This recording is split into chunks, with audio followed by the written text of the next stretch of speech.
Hello everyone, thanks for tuning in to today's bird and final video. Going to have a look at weather for the next 10 to 14 days for today's bird video. So day 10 is going to take us to around the 20th of August. And we'll be able to extend out beyond that. We extended GFS and ECM ensembles and may run around a couple of weeks. Have a look at CFS V2 at the end of the video for the next 4 weeks, which will take us into the early part of September. I shall get on with that for you very shortly. Just say about the first video released today was our 7 AM broadcast, and we've also released the EC 30 days / 6 weeks look ahead as well. So check out those 2 videos if you'd like to do that. Please like, share, subscribe on all our videos. Thank you so much everybody for doing that. We are got to put on around 70 subscribers to get ourselves to 11.8k. So subs are moving quite quickly at the moment. If you aren't yet subscribed to our channel, please can you do so. 11.8k being the next mini target. The next main target is like 12k subscribers when we're going to do a giveaway. More about that when we get to 11.8k though. Right, so let's get on with the video then. Hope you're having a lovely Tuesday. Here we go then. So, things are beginning to develop in the tropical Atlantic as we speak. So, we now have 6 here. Potential tropical cyclone 6. Currently giving maximum sustained winds of 35 miles per hour with a minimum central pressure of 110 millibars. And moving west-northwest at 17 miles per hour. This has got a 90% chance of cyclone formation within the next 48 hours. It's basically definitely going to become our next tropical cyclone. If we go here, we can see what the National Hurricane Center is forecasting to happen with this tropical cyclone, potential tropical storm. So the current position of 6 is just there. Within the next few hours, this is going to become a tropical storm. And then we'll move through the Caribbean towards the Dominican Republic and Haiti. By which time it gets downgraded to a tropical depression. Then it gives Cuba a bit of a blow here as we get through to the end of week. So that's like midweek, Wednesday to Thursday. This is going to be Thursday to Friday, where this tropical depression is moving to Cuba and forecast to start powering back up to a tropical storm just off the northeast coast of Cuba. So by the weekend, it's back to a tropical storm again, if the forecast is right, and it's somewhere near Florida. So it looks like Florida is going to get a tropical storm as we get into the weekend. Of course, these are just forecasts, and it could be that as it powers up, you know, off the coast of Cuba, it might power up to a hurricane. Who knows? Have to wait and see. But certainly things are now starting to liven up after a bit of a lull in the tropical Atlantic and Gulf of Mexico and all those areas. After a bit of a lull, it looks like things are now beginning to liven up and start developing. So all eyes are going to be on this tropical storm, of course, in the next few days, and we will keep everyone posted about that. Right, came back close to home. This is how the GFS upper air temperature and precipitation ensembles are looking for the next couple of weeks. The red line is a 30-year upper air temperature average for Bristol. Looking at Bristol today. We're starting off close to, or maybe even a little bit above average with the upper air temperatures at the moment. It's going to be a bit of a lift up later on this week, but not for long. Over the weekend, they'll start to drop back again, actually. And then next week, we've still got the uncertainty. It still goes on. Really, a bit of a warming trend is there for next week, but nothing overly dramatic, and there is a lot of scatter within that. Some warmer ensemble members here, some cooler ensemble members there. Today's GFS operational midnight run takes off and becomes like a hot outlier, so that's this thick green line just here, which is doing something but no other member of the ensembles are doing. You'll see it in a moment. It does become very warm to hot, but it's clearly like an outlier. No other member is doing anything like that.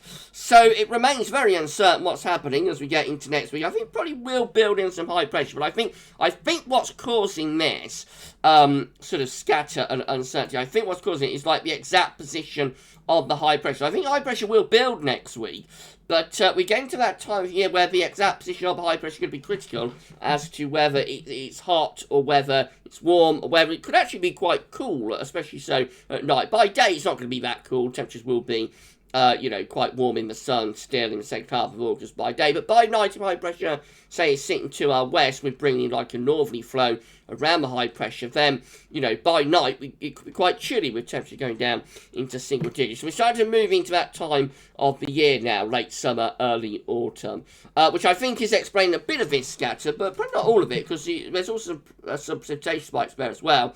So the next 2, 3, 4 days are going to be relatively dry, but it will get more unsettled as we move into the weekend. Then the early part of next week could be a little bit on the unsettled side as well. There's still some precipitation spikes there as we go like into the final week of August, actually. So not a definitive settling down, which again is probably indicative of quite a few of those GFS sub members keeping a high pressure centre just to our west. Temperature anomalies on the 10th to the 18th of August, near normal to maybe slightly above average for England and Wales, near normal to maybe slightly below for Scotland and Ireland. Precipitation anomalies from the 10th to the 18th of August, wetter than average Scotland and Northern Ireland, driving average for England and Wales. The latest wind flow map from earthnullschool.net shows we've got low pressure out in the Atlantic. I think that low pressure is going to stall there in the Atlantic, but I think it will eventually start to move in as we get into the weekend. Right, let's start going through some chart data for you then. Show your put webcam back on. Hello, I've returned. Okay, so we're going to begin with the GFS midnight run for Friday, where we've got high pressure over France and low pressure to northwest Scotland. We're dragging up quite a warm southwest wind into the south, but it is unsettled in the north. Some showers along as well as rain. Over weekend, we're going to find that trough low pressure dinging in from the northwest. That will take a band of shower rain southwards. Another secondary low developing in the southwest approaches could bring unsettled weather, particularly to northern western areas over the weekend into the beginning of next week. But southeast might hold on some dryish, warmish weather through much of the weekend. But even there might be some showery bursts of rain. By the end of the UK Met, which gets us to midnight next Tuesday, 17th of August, maybe just starting to strengthen that ridge and the Azores high once again. Right, so that's how the UK Met looks from Weather Outlook. This is how the GFS midnight run is looking for Friday, midnight on Friday. Now, it's going to become a hot outlier, as we've seen. You'll see how that happens in a moment.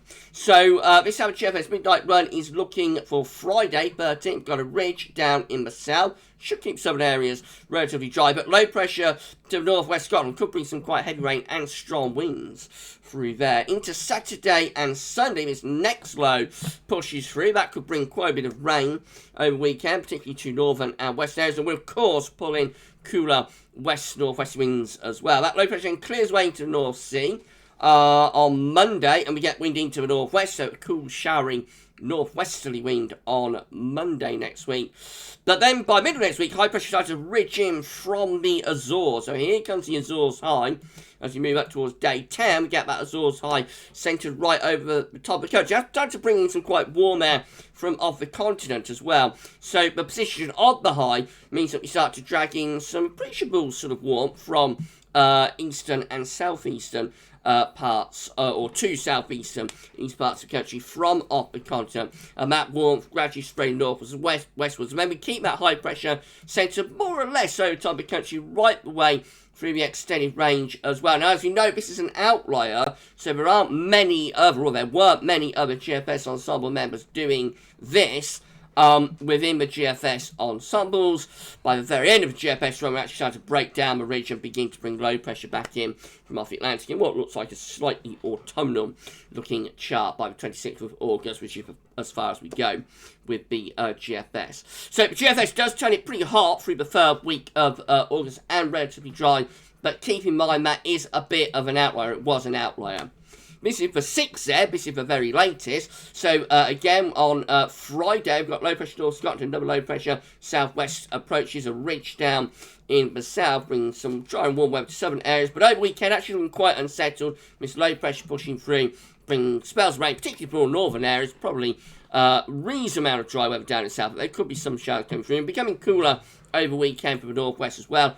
Early next week, again, looks rather cool and showery on Monday, and the high pressure starts to ridge in from the west as we go through into Tuesday, but unlike what the midnight run does, the GFS 6Z actually gets high pressure generally centred to our west. So although we do get more influence from high pressure next week, we have a wind in from like a northwesterly direction. For southern and west areas, it will still be relatively warm, especially by day. Could be a bit chilly by night. For northern and east areas, probably a little bit on the cool and showery side. By day 10, we begin to build that high pressure to our north, but still generally on the cool side of the reef. So there's the upper air temperatures at day 10. And despite the fact that we're under a high pressure, actually the upper air temperatures look relatively cool, especially for northern and northeast. It's a little bit warmer down in the southwest with plus 10 Celsius iceberg. I think this is explaining the wild scatter within the GFS ensembles. You know, the exact placement of this ridge. And whether it's going to pull cool air in from the north, or whether we will pull in quite warm or hot southerly southeasts. I think we will settle down, though, a little bit for a while through the second half of August with this area of high pressure. But again, the exact position of the ridge is going to be quite important to the overall feel of the weather. But we get through to extended range in the high pressure, kind of to the north of Scotland towards Scandinavia, bringing a bit of an easterly wind. That could be quite warm, but maybe a little bit showery. And then we finish up looking like that. So eventually the high pressure begins to slip away to the east, and we start to bring this low in from the southwest, which probably brings quite showery weather, maybe even thundery weather, as we get to the end of the GFS 6Z, which is 26th of August. That's a very long way off, though. Right, GM looks like this. If you enjoyed the video, then please can you like, subscribe. Thank you so much, everybody, for doing that. And drop a comment after the video and let us know what you think about this and all of our videos. Right, this is how the GM is looking for Friday with low pressure northwest Scotland. And we're bringing in this westerly wind with showery conditions, particularly to more northern and western areas.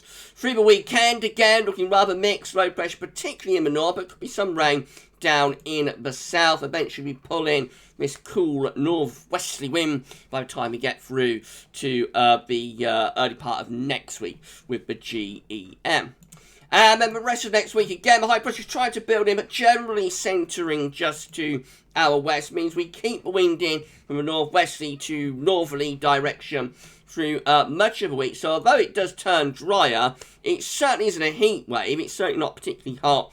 And the northeast areas could actually be a little bit on the cool side, particularly notable at night. By day, as I say, with the August sunshine, won't feel too bad, especially in more southern and western areas. It is a drier trend, though, for next week.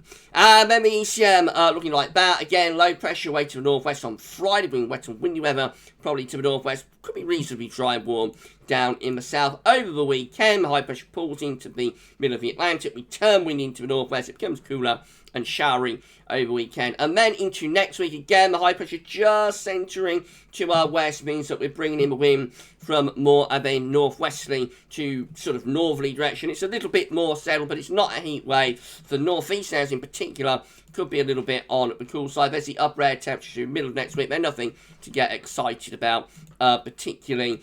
The trend through the week to day 10, which is 20th of August, does build in this area of high pressure. And the upper air temperatures start to lift up a little bit. But again, we're not talking about anything excessively hot. But under high pressure, it will feel relatively pleasant, warm by day. Could be a little bit cool at night, especially in the north and in rural areas. We're getting to that time of year now, late summer, where we're warm by day, but maybe a little bit cool, maybe a little bit misty. You know, by night, heavy dews on the grass, all of that sort of thing is beginning. We're beginning to move into that sort of late summer time of the year. Right, okay, so let's have a look at the precipitation type forecast based on that ECM run from twentieth.com. So, relatively dry next couple of days, a few showers scattered about, but it does turn wet and windy in the north and west as we get through towards the end of the week. Plenty of rain to come then, and more rain in the northwest as we move towards the weekend. Very little of that getting into southeast till later on in the weekend. We're even in the south, we're beginning to get some showery rain pushing through. Early next week, again, it's rather cool, rather showery, especially so for more northern and western areas, southern areas, east, southeast areas, always getting the driest of the weather with this. And we get to day 10, where we've got high pressure back in over top of the country, so it should be relatively dry. Right, let's turn off webcam then, and we shall have a look at the options on the table within the ECM ensemble, shall we? So these are them, and there's a lot of them, again, so just highlighting and search. I think most of the options, you know, seem to be within the placement of the ridge. So, this is for day 10, again, it's the 20th of August. 14 members of the ECM ensembles have high pressure over and slightly to the north of the country. And around the high will bring in the wind from the east. That's going to be mainly dry. Again, a little bit warmer as well. It does include the control and the operational run. 11 have high pressure slightly to our northwest. Still relatively settled, but that's a little bit cooler with winds more from a northeasterly direction. Number 10 here, have a ridge over and to the west of the country. Again, should be a brief amount of dry weather. It's a troughing over Scandinavia and probably bringing in sort of a northwesterly type flow. So that could be similar to the GFS 6. We've got 6 here with high pressure further north between Scotland and Iceland and low pressure to our southeast. That could bring some wet weather, maybe even thundery weather to southern and eastern areas. Another 6 with high pressure over country and going a little bit further to the north. That's going to be mainly dry. Could be one of the warmer options, that. A little bit more east-southeast with wind. And then 4 looking rather thundery with high pressure to our east and low pressure to the west. That would draw up wind from a potentially quite hot southerly direction. But of course with below, just to the west, that could be rather thundering. Most of the options you'll notice do seem to involve high pressure, so I think we will see a settling of the weather as we get into the 3rd week of August. The difference is like in the placement of the ridge. The placement of the ridge does make quite an important difference to the overall feel of the weather. In 2 weeks' time, these are the options that we've got. And again, they do seem to involve quite a lot of high pressure here. So this is for the 25th of August. 21 members of the ECM ensembles have high pressure more or less over the top of the country and bring in like an easterly flow. 17 with high pressure over like to our southwest, low pressure to the northwest. So that's going to be mainly dry, should be pretty warm as well. And 13 again with high pressure somewhere close to Scandinavia, wind coming in from the east, mainly dry.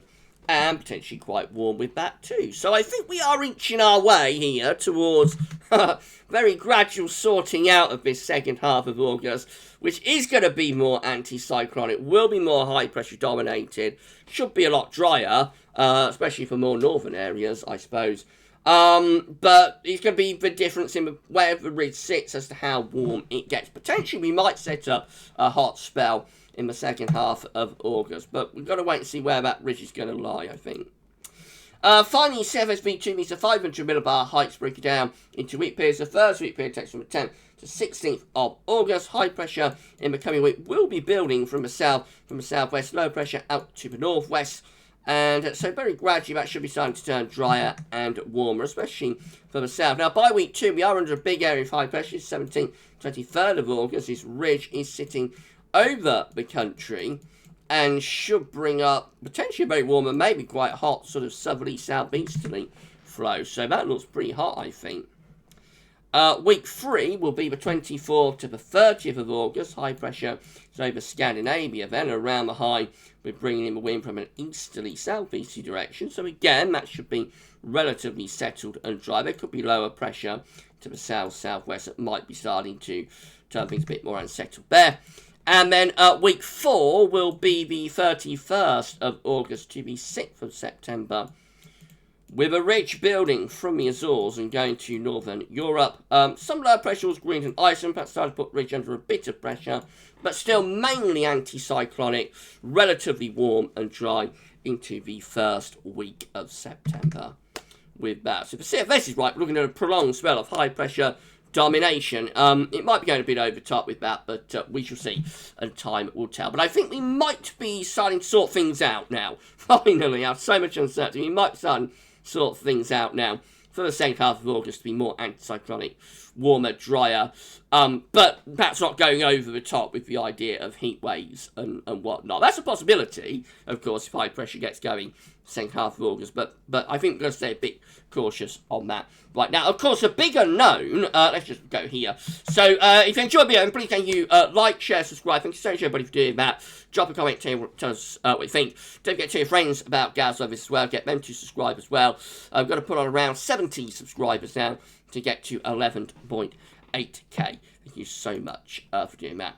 As I was saying, of course, a big unknown is with the tropical storm season beginning to show signs of coming back to life after having a bit of a lull for the past few weeks. So we've already got one tropical storm potentially bearing down on Florida. More could follow into second half of August. And so, you know, the great unknown is where those storms, and if they form hurricanes, go. If they get into the North Atlantic, get into jet stream, do they come our way? Do they go to Greenland? What happens? And that is a big unknown at this time of the year, of course. So caution is always going to be the buzzword when we're in this tropical storm hurricane season and things are developing. But potentially the second half of August might have some drier and warmer weather on offer. Right, that's it for today's video then. So tomorrow we'll have a USA forecast. We're going to have another 10 to 14 day for you as well tomorrow. So plenty to keep checking back to channel for. But for this one, that's all for now, and thanks for watching.